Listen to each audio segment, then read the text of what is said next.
Hi guys, welcome back to the channel, or welcome to the channel if it's your first time. We're going to continue on today. We're going to continue with the Ricky Gervais show. We're going to be doing the Ricky Gervais show season 2, episode 1. Ooh, starting a new season. It's called Clive Warren. I don't know who that is. So anyway, we're going to continue on with season 2, episode 1, Clive Warren.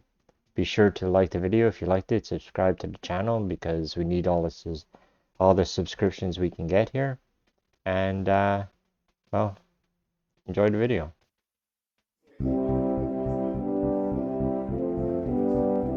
For the past few years, Ricky Gervais, Stephen Merchant, and Karl Pilkington have been meeting regularly for a series of pointless conversations. This is one of them. Testing. Is that all right? Hello and welcome to the Ricky Gervais show with me, Ricky Gervais, Stephen Merchant. Hello. And the little round-headed buffoon that is Karl Pilkington. All right.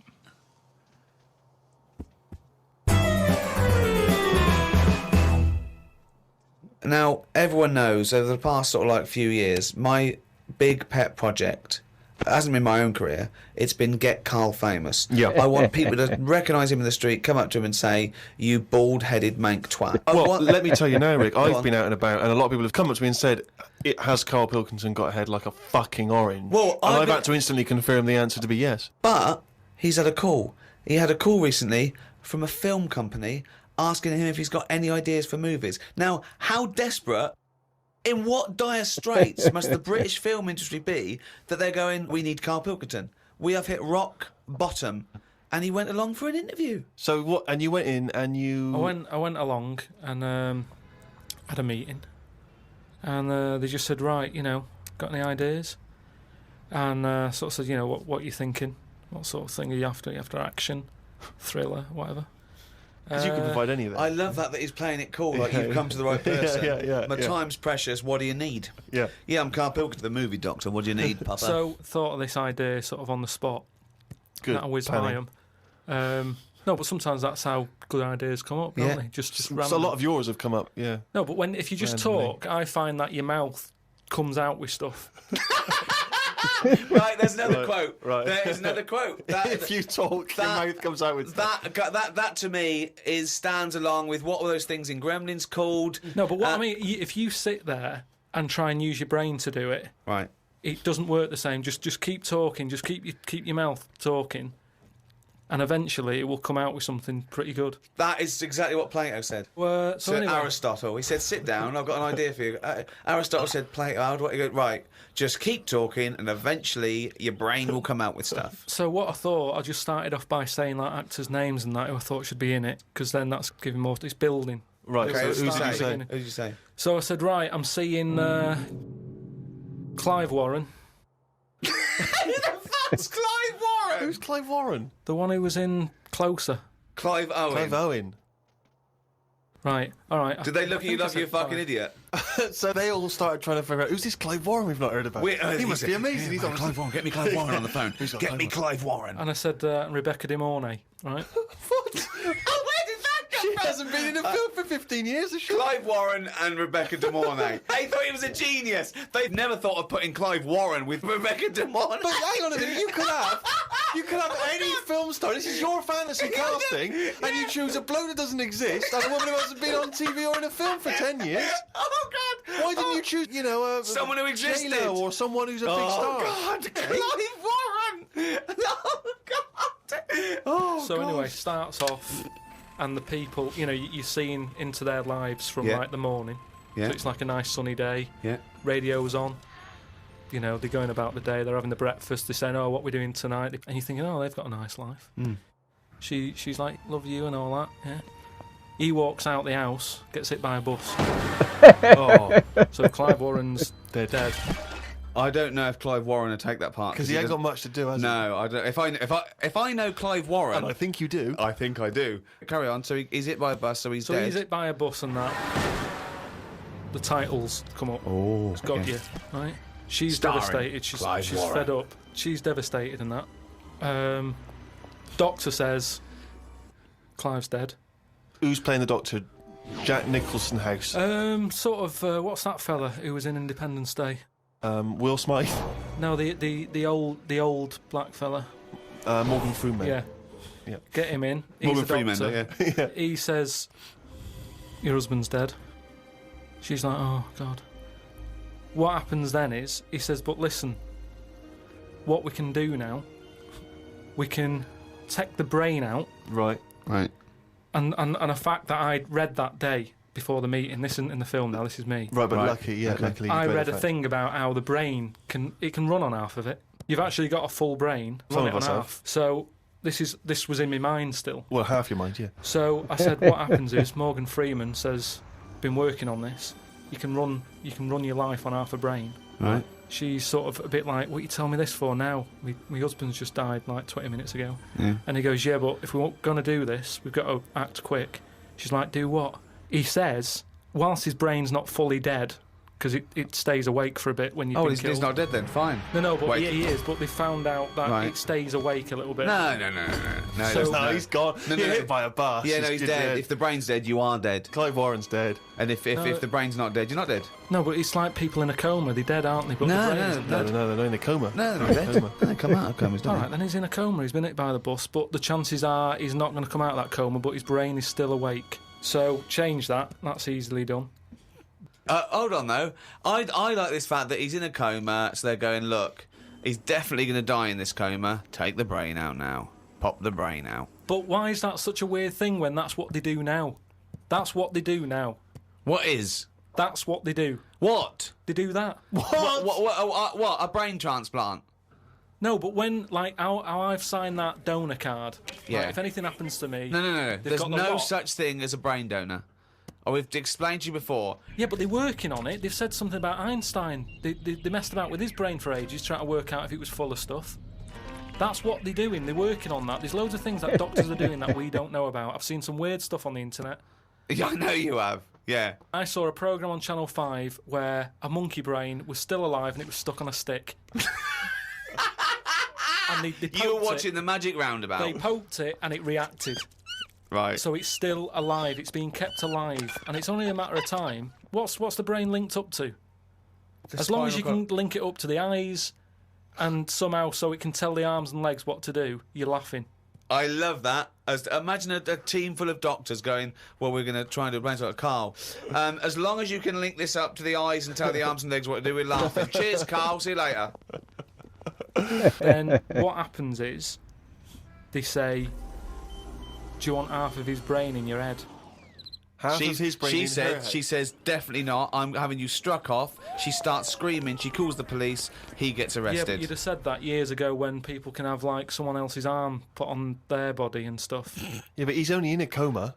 Yeah. No, but he's not going to come out of that coma. Right. So it's like this or nothing. It's Right. like, look, you know, what we're going to do here? We can either turn the switch off Yeah. or we can put his head in your head. But why would But you... so why... what he does? So what they do then? They're going to take half his brain. Half of his brain, take But- out half of hers, pop it in place Why would she do that? because she loves him. But hold on. Well, no. Wait. What would she then be? Because this is what I'm trying to tell you. Okay. Sorry. What happens is he explains all this. So I mean, this would probably cover about 20 minutes in the film. But I'm just rushing I just rushing switched it off, up now. but yeah. No, you wouldn't. This bit would have you. So what? Well, what- I'd have actually left when I wouldn't have even gone in to see a film starring Clive Warren and Rebecca De Mornay, unless it was 1985. So the thing is, she's the same as you. She says the same thing. She goes, "Why would I do that, doctor?" And he goes, "Well, what will happen is he's gone, but you'll have his thoughts. So in the morning when you say, 'Oh, I don't know what to have,' will I have cornflakes?" His bit of the brain will sort of say, Have a Weetabix. have shredded wheat or Yeah. whatever." And she's like, "Oh yeah, good idea." Sorry. So the point of this film is that the dead man can remind her what breakfast cereal she likes. Yeah. So the thought. When What do you she... mean? Yes. So that's it, is it? No. That's not the only Wait, thing. wait a minute. This is only Act One. That's just the first bit. Everything's going well. She has it done. So who is she? Is she herself? She's Rebecca De Mornay. Yeah. But now With and again, with him chipping in with a bit of voiceover. So the idea is it's all going well at the beginning, and she's. So she can't decide what So dress to wear. she's got. He So just she's sort had of- half of her brain taken out and put in a bin. Yeah. Okay, and Clive Warren's half has been put in there. So now she's walking round. Okay. So she's like a schizophrenic. No, like I say, the brain is alive, so it's all going well when she leaves hospital, Yeah. and she gets a first taste of it, and it's a bit weird to get hold of because she's sort of, I think when she signs herself out, he's sort of fighting, writing his name and stuff. So there's a few sort of technical things that she has to get used to. And does Clive's brain What does know he that think? he's now inside her brain? Does that matter? Well, I would say it matters because Yes. otherwise... Yes, it does matter, Carl. What's he thinking? What's What's the point of this? Why has she gone along with this? Because she really loves him. But what's in it for him? What does she think? Well, say if I died Yeah. and Suzanne said, go on, I'll have half of Carl's, right? She would wake up in the morning to a thought of me sort of going, oh, you never guess what I've just thought about or whatever. I'd still be there. The rest of your body is sort of waste, isn't it? But Carl, the rest of your body's sort of waste. No, it is kind of. If when someone dies, it's Yeah. not that person anymore, is it? You can't have a chat with them. So if you could have someone's brain in your head when they're dead, you'd have it, wouldn't you? What are you talking about? Why would I have someone's brain in my head when they're dead? Well, what I've else? got a perfectly good brain. So you're telling me you wouldn't have it done then? Of course I fucking wouldn't. I can also categorically state I wouldn't either. Yeah, but you're saying that now, but once you're in that position that someone who, you know, you love and that dies, if the doctor said, do you want it? No! And you've I go, no! It's madness! I don't think you It's will. madness! All right. So, tell me a typical bit of dialogue. Well, we've done the breakfast scene. that was dynamite. Yeah. That's fucking Oscar winning. Yeah, can we do lunch? There may be like at the funeral, because even though the brain's still alive, they still have the funeral, and you can have like a funny bit where they stood around the grave, and like there's some relation there who he doesn't like, and she can start laughing, and the family are looking at her going, why is she laughing? Yeah. And she's sort of laughing, and he's saying something a bit rude, going, look at her head. Do you know what I mean? Yeah. Looks like a Stuff on the fucking family. Yeah. Little cameo for you. Yeah. And so you have all that, and people are sort of liking the film, thinking, oh, it's quite funny, this. Yeah. And then you hit them hard. It's the most ludicrous idea for film I've ever heard. All right, but- It's the maddest. Honestly, it really is the ramblings of a I mental have to say, case. though, right, I have to say, though, I am hooked now. I want to know what's going to happen next in the story. Then what happens is, she hears the voice go, Leslie, where are you? Something. Right? Her name's not Leslie. No. No. So she's thinking, who's Leslie? Yeah. So in her mind, she's going, who's Leslie? He's going, oh, So he's thought, hang on, I've let something slip I've here. let something slip. So she's going, answer me. Oh. He goes quiet on her. Oh. So He was having an affair. this is the thing. So she's trying to hunt down Leslie. Leslie. And he's got to stop her thinking it. Then what happens is, I mean, you know. Where your backs? So he's got to hunt down Leslie. So she's got to hunt down Leslie. It's a woman, is it? Another Leslie, or It's is it a another bloke? woman. Right. But what happens is, I mean, without ruining the end for everyone, what would sort of happen is. Oh yeah, because we don't want to ruin it for them, because this will be filling the multiplexes in no time. No, it's the greatest love story ever told, set in a head. But listen, let's just get to hang the on a end. sec though, Carl. I don't. Yeah, you've got to tell us the end. I don't think you can let people No, come on. listening Come on, what's hanging the on end? waiting for the film. Just let your mouth talk. Right, so what I said was, maybe what happens is, his brain is more powerful than hers. Right. How is there power? Why is there no power involved? What I mean is, her brain was running the rest of her body. Now he's His taking brain, over. that gets more powerful and overrules her body. Okay. Yeah. She then fancies Leslie. So it's a lesbian hold on, film. this is building up to a lesbian love. So what the? Well, it's what? trendy, isn't it, that? So just have a bit of that at the end. And So hold on. So he overpowers her. So she is now a lesbian. What's Leslie getting out of this? Why does Leslie think, hold on, why is my Because- dead lover's wife coming on to me? because this is what I'm saying to you, is relationships, it's the love of two brains. Right, okay. Again, can anyone the out there, can we strapline. make that into it? That's a quote. The relationships is a love of two brains. Well, it's- now, he's got something there. He's got something Yeah. there. But my point is this. Why is Leslie suddenly turned lesbian? Because she loves the brain. But does she know this is Clive Warren? Rebecca will say something now and again, like, oh, I like me Minge. I like my food done like this or whatever, and it's all about Dave I like likes my it. food cooked. Wait a minute, Clive Warren on this food cooked. Yeah, I'm in two minds about this bacon. Yeah, What I'm I going mean to turn is, into a lesbian. People Shredded wheat. people like what they like, and it's the same way, like I've said to you before, with someone who's been going out with a woman, and then is found out that she's got a twin sister. and they divorce that first twin and go out with the other twin. It's all the same. You're after the same thing, aren't you? Yes, but that... When a cat dies, you buy another one.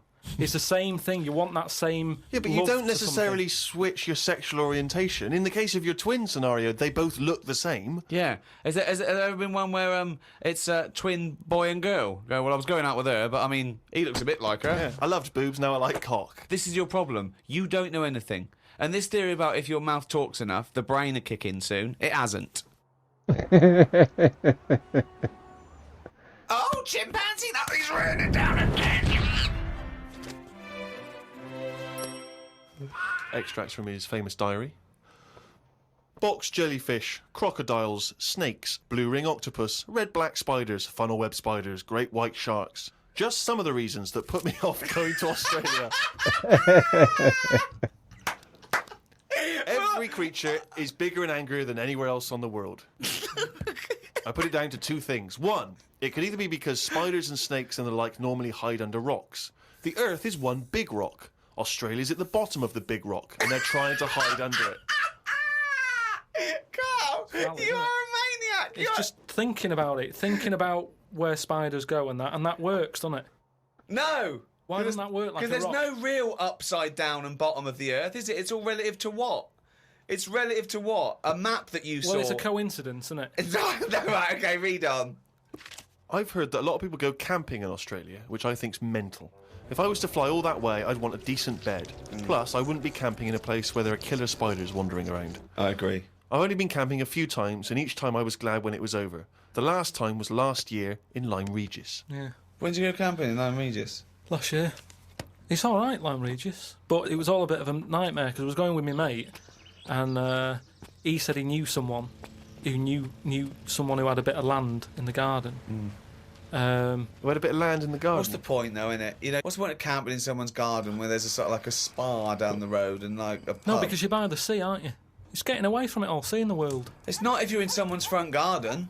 No, back. Oh, sorry. Well, there's even less to see except 3 fences. No, but it's private, isn't it? So the thing is, he said, oh, it's a great garden, the owners are away, and there's a toilet, an outside toilet that they have Getting for like away when they from have it, innit? parties Yeah. and stuff. So we get there, and this lad who knew about this bit of land, Someone's back garden. well, yeah, said, oh, you can't use it, they haven't gone on holiday. So now you're stuck in the middle of a big civilised conurbation called Lyme Regis. Well, how are you going to survive? Well, we ended up just sort of keeping on the beach. But Did you pitch your tent on the beach? put the tent on the beach. We found somewhere where there was a load of rubbish. So we thought, nice. That's the place to go, Oh, yeah. lovely. No, A but municipal tip. What was it? Was it chemical waste or just like, you know... no, just um, Coke just cans and syringes stuff. and, Oh, uh, But listen, though, baby you've got to diapers, think sure. about that. Rusty, what's rusty? If there's rubbish there, it means it was a good place to camp. Why? Why? Because other people have camped there. Right. So that's how you've got to look at it. It's a way. That's like a little tip of. So you could have slept first in a thing- public lavatory. Yeah, yeah. This one's nice. What? It's covered in shit. Means other people have had a shit here. Welcome to our 5-star hotel. You'll notice vomit over all the fucking walls. So that means people have had a good time here. They got right pissed up and threw their lungs up.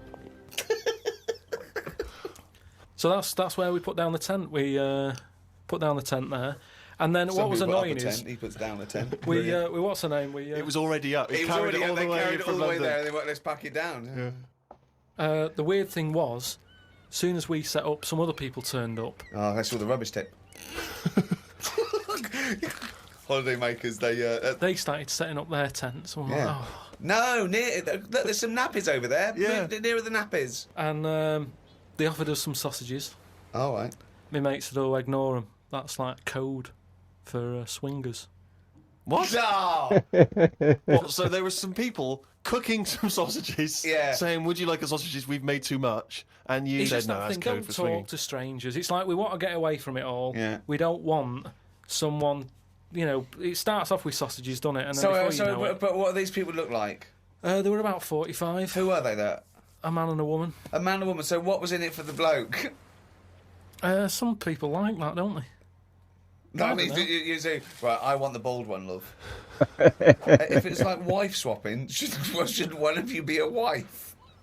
No, but I don't know all the rules and that. But He's just got a real thing for fucking oranges. And we didn't want any sausages anyway, so we just sort of I said, don't believe sausages is a code for swingers. Because eventually, how many times do they give someone sausages and they go, "Well, get your pants off," and they go, "Well, we just have some sausages." They go, "Oh, this isn't working, this code. But We need a better code." Why would we be being offered sausages? Because they're nice people and they're making sausages.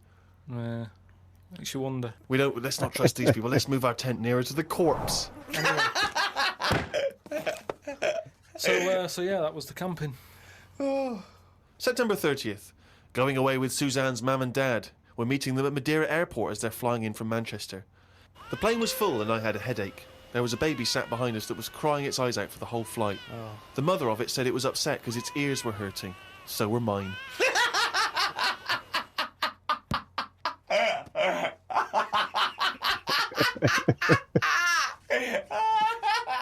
Oh, God. We went to try and find a supermarket. Suzanne's man was having a go at her dad because he didn't have a shirt on.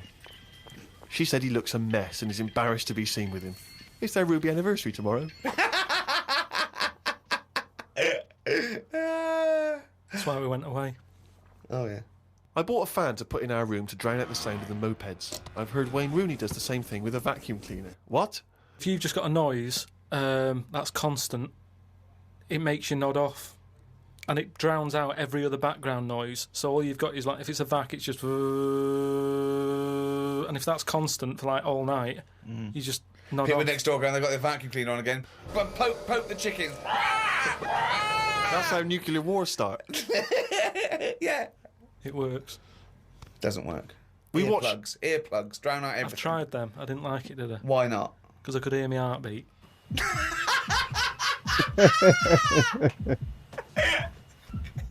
Oh, you're such a strange little creature. Oh. Didn't do much this morning. Just sat by the pool, saving insects that flew into it. I'm gonna die like fucking Noah. That's amazing.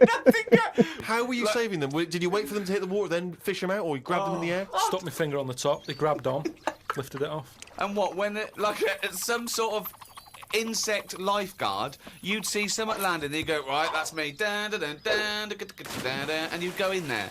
But it's hard to turn a sort of a blind eye to stuff like that because you know that's something, you know, you're witnessing death. And if you can save something, you do, don't you? You do your bit.